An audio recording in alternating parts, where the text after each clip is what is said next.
Et voilà que les Ukrainiens, à nouveau, font preuve d'une audace assez étonnante en allant bombarder un port russe en territoire russe, non pas en Crimée, non pas dans un territoire ukrainien occupé, mais sur le territoire russe lui-même, un port très important qui a un poids symbolique important, mais un poids opérationnel important aussi.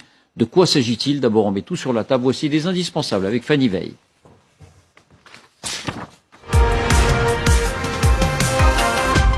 Bonsoir Fanny. Bonsoir David, bonsoir à tous. Donc que s'est-il passé précisément? Eh bien d'abord David, pour bien vous situer, on parle de ce port, Novorossiysk. Ce n'est pas en Crimée, vous l'avez dit. On n'est pas non plus en Ukraine occupée. On est bel et bien, regardez, sur le continent, sur le territoire historique russe.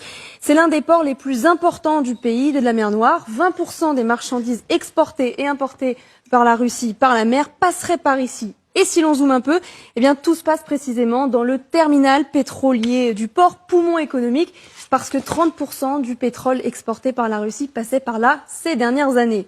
Mais Novorossiysk a encore acquis une nouvelle dimension depuis un mois. C'est là qu'après l'attaque de leur base navale de Sébastopol en Crimée, les Russes ont déplacé et stationné les fleurons de leur flotte en mer Noire, sous-marins lanceurs d'engins, barges amphibies ou encore autres navires de guerre. Et donc, que sait-on de cette attaque? Dans la nuit de jeudi à vendredi dernier, les caméras de vidéosurveillance du port ont filmé ceci, cette explosion, un flash au milieu de l'image, puis de la fumée qui s'élève. Une explosion donc qui a touché le terminal pétrolier. Alors quels sont les dégâts? Les Russes minimisent, certains officiels affirment même qu'il n'y a pas du tout de dégâts. Des sources ukrainiennes en revanche indiquent qu'aucun navire pétrolier n'entre ni ne sort de ce terminal depuis cette date. Mais on est certain qu'il s'agit d'une attaque ukrainienne? Eh bien oui, les renseignements britanniques utilisent bien ce terme d'attaque en s'appuyant sur leurs sources ukrainiennes mais aussi russes.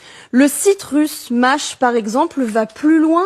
Il affirme que l'épave d'un drone de surface a été retrouvée sur le site et précise: c'est le même appareil que lors de l'attaque de la flotte de la mer Noire à Sébastopol. Souvenez-vous, c'était il y a un mois déjà, on évoquait l'incroyable audace des Ukrainiens et ces images de drones flottants étaient alors diffusées. Ce petit appareil à l'aspect mi-canoë, mi-jet ski, commandé à distance, équipé d'une webcam et chargé d'explosifs qui, vous le voyez, filait sur les eaux jusqu'à atteindre sa cible. Il avait finalement touché plusieurs gros navires de la flotte russe. Bon, on est donc en présence d'un nouveau coup d'éclat ukrainien, et en quoi est-ce un coup particulièrement dur pour la Russie? Parce que ça voudrait dire, d'une part, que les Ukrainiens ont précisément la capacité d'attaquer les sites stratégiques russes très loin de leurs côtes. Parce que Novorossiysk, c'est à 250-270 km de la côte russe, de la côte ukrainienne à vol d'oiseau en fonction de là où vous vous placez sur la côte. Et c'est à 580 km d'Odessa, par exemple. Rappelez-vous, vous l'avez dit il y a quelques instants, il y a eu le navire amiral Moskva, il y a eu l'attaque de Sébastopol, on en parlait à l'instant. Il y a eu aussi celle du pont de Crimée le mois dernier. Et d'autre part, cela signifie pour les Russes que même à cette distance, même sur leur propre territoire, ils sont vulnérables. Cela signifie également que leur influence maritime déjà réduite en mer Noire est encore diminuée. Enfin, regardez une dernière fois la carte. Depuis que le pont de Crimée, le pont de Kerch, a été mis hors service, c'est ce port qui assure le ravitaillement des Russes dans la péninsule.